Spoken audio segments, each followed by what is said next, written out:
Hello everyone, in this video we will learn how to create a pull request and merge it with the master branch on GitHub, how to create a new branch on GitHub using SAP Business Application Studio CLI, how to download the source code from GitHub and import it in SAP Business Application Studio, and how to run the SAP Fury application locally.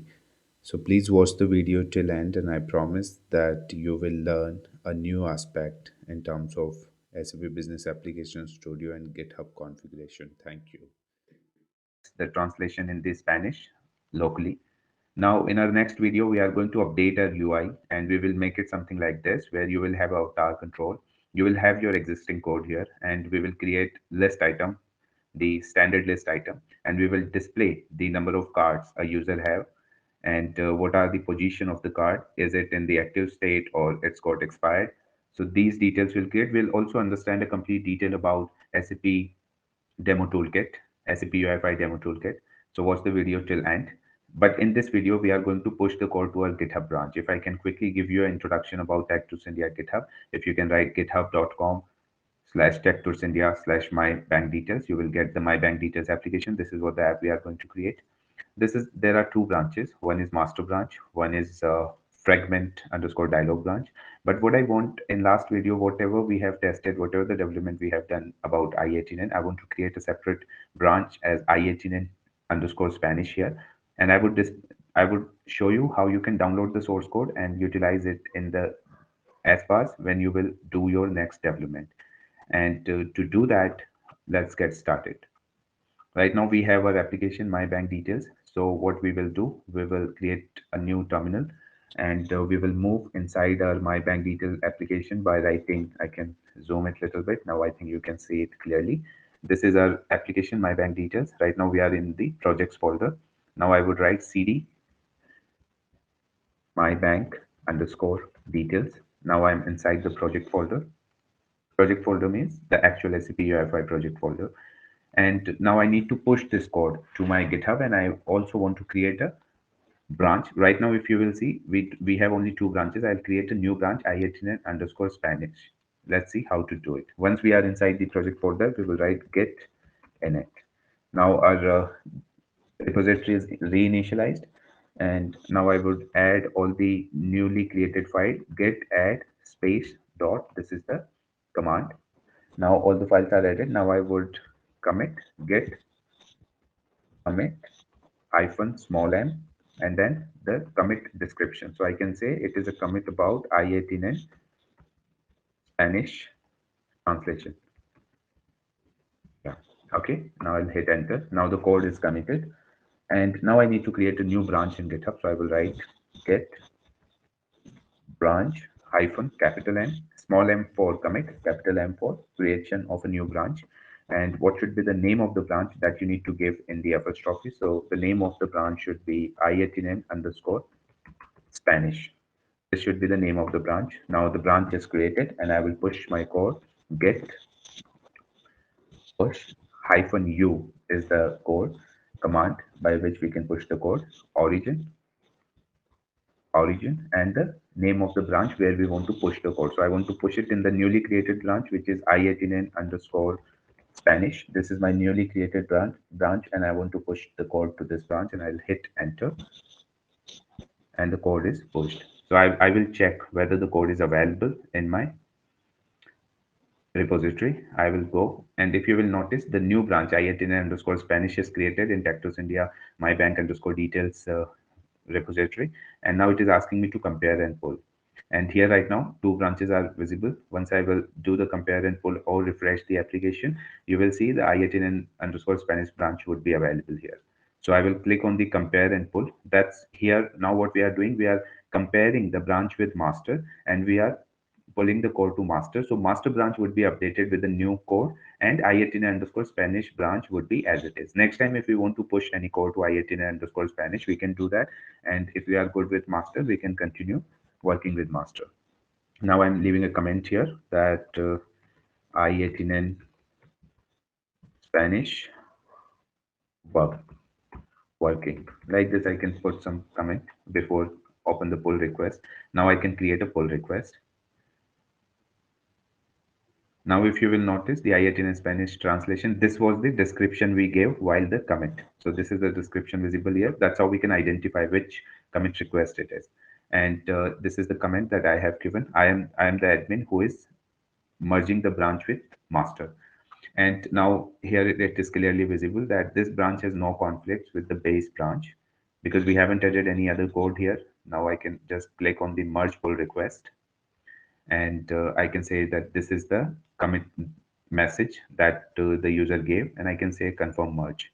What will happen? The branch would be merged with the I18 underscore Spanish. If I can go to my code and if I click here, you will see the I18 underscore Spanish branch is created. And the best part is I18 underscore Spanish branch is created, but master branch is also updated because we have created a pull request and we have merged the code with master. So this is the way to merge the code with master. If you have to compare the code, you can compare whenever any conflict arises, we can see and we can make the changes if in case it happens. So in our lecture tutorial, we will see what kind of conflicts can arise. I can create the conflict by my own and I can display you so we can resolve the conflict. Now I show you how the I18 in Spanish, if this particular branch you want to pull in your Aspas, how to do that. So the best way is to get a pull request, and you can copy the code related HTTPS code, and you can paste this when you do and when you do the git one when you do a pull request here. So only active branch will get faced. If the active branch is master, in our case, the active branch is master. So if you take a pull from here, only the active branch will be faced. But if you want to work only the I18 in Spanish, assume you are working, you are just watching the video and you want to work directly from where we are starting the development. Assume we are in this phase where you have created the fragment, you have understood what the fragment is. Now this code you don't want to create again, you just want to fetch the code and you want to work from here directly. To do that, you have to select the I18 and Spanish branch, and then you need to click on the code and you need to download a zip file. This is the way. First, you download the zip file because only active branch can be pulled. So that's the reason we are downloading the application, and we will go to our SAP Business Application Studio. In this one, there are different ways to merge or sorry to import the application here. I will give you the simplest way. You can click on the project folder or any other folder you can click on, and you can find option is import project. You can click on this, and this is our project bank, my bank underscore details, I18 underscore Spanish. Just double click on this, open it, and it will be available here. If you will see, the project name is a bit longer, but don't worry, we will change it. Now once the project is imported, it is asking you the project has been imported, open it in new workspace. Don't do that because we are using the same workspace, so just close it and change the name of the folder because this is quite long, and if we will use this command line interface to move inside the application, it would be a little difficult. So by right click and go to the rename, and here you can give the name as I18N. I think that would be the simplest name, I18N. And there is one more folder inside because there are two folders which are created. This is our I18N folder. Inside this, our application folder, the first one, this name also you can change as per your convenience, which you like the most. You can give the name. I will tell you what is the use of making a short name. So I can write it I18N underscore Spanish. This is my actual application name. So there is I18N folder. Inside this, I have an application called I18N underscore Spanish. Now I will run this application. I'll go to terminal, click on the new terminal, and I will write CD I18N. So that's way we were making the name shorter so we can move easily inside it. Now I have to go to inside I18N underscore Spanish, CD I18N underscore Spanish. Now I'm inside the application. But if you will notice for existing application like my bank underscore details, if you will notice there is a folder called node underscore modules. That's where the CLI works on this project. But if you will notice the I18 underscore Spanish, there is no node module available.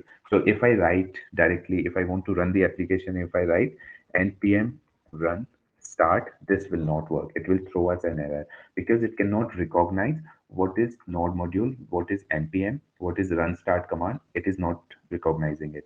And to resolve this problem, we have to create a node module folder here inside this I18 underscore Spanish folder.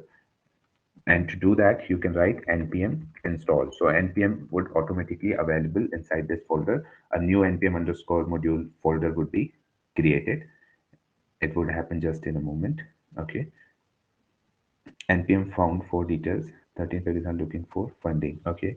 So I think inside the I18 in Spanish, let me quickly check it. Why it is not created? I can say npm install. Sorry, the spelling was wrong. I can write npm npm install. Now the npm is getting installed, but there are 13 packages are looking for funding. Run npm fund for details. Okay, let me run npm fund. Let me see what it is. And there is some problem with the GitHub existing.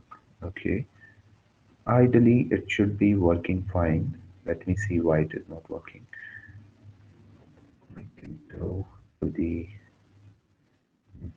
okay. Okay, friends, when I refresh the SAP Business Application Studio, this Node module automatically came. I paused the recording just to understand why this problem came, but this was not a problem. I think it was just a technical error. So when I refreshed the SAP Business Application Studio, the Node modules folder automatically created because the command we already give and the command was npm install. Like this was the command. Now we are not giving it again. I'll put cd i18n, go inside the folder. Now cd i18n underscore Spanish and sorry, cd i18n underscore Spanish. Now here I will run npm run start. This is the way to run the application locally. It will run inside a launchpad. I mean, it is not the real launchpad. It is a sandbox, which is a dummy of launchpad, and it tells us how the application would look in a real Fury launchpad. So that's where we are giving. There is another way of running the same application that I can give you. If you just want to run the index.html file and you don't want to run the application in this way, that also we can do. We can go inside the folder, inside the project folder by writing cdi18 and underscore Spanish. And I don't want the FLP associated with this, so I can write npm run start hyphen no FLP. I don't want sandbox. I just want to run index.html file. This file would also be running here, and that's how our application would look like. This is the port 8081. That's where our application is running. So there is no Fury Launchpad. The difference you can see, this is a glimpse of Fury Launchpad, and the application is loading inside Fury Launchpad, which is not the actual Launchpad. It is a FLP sandbox. Sandbox means a dummy Launchpad. It also doesn't have the capabilities of the Launchpad if you move, but you can see the settings. You can see you can change some appearance, but this is just for a moment. It is not a long-lasting configuration that we are doing. That we will learn once we will do the actual Fury Launchpad configuration. And this is the way to run the index.html file directly. Thank you so much. In next video, we are going to upgrade our UI application. We are making it more attractive. And in next video, I will show you how to utilize, how to get these XML code of these kind of controls from SAP Demo Toolkit, which is an absolutely great platform to learn new stuff about SAP UI5 and Fury. The design and coding guidelines also available and very good tutorials available. So I'll give you a complete details how to utilize it. So must watch the next video and thank you for watching this video. Thank you so much.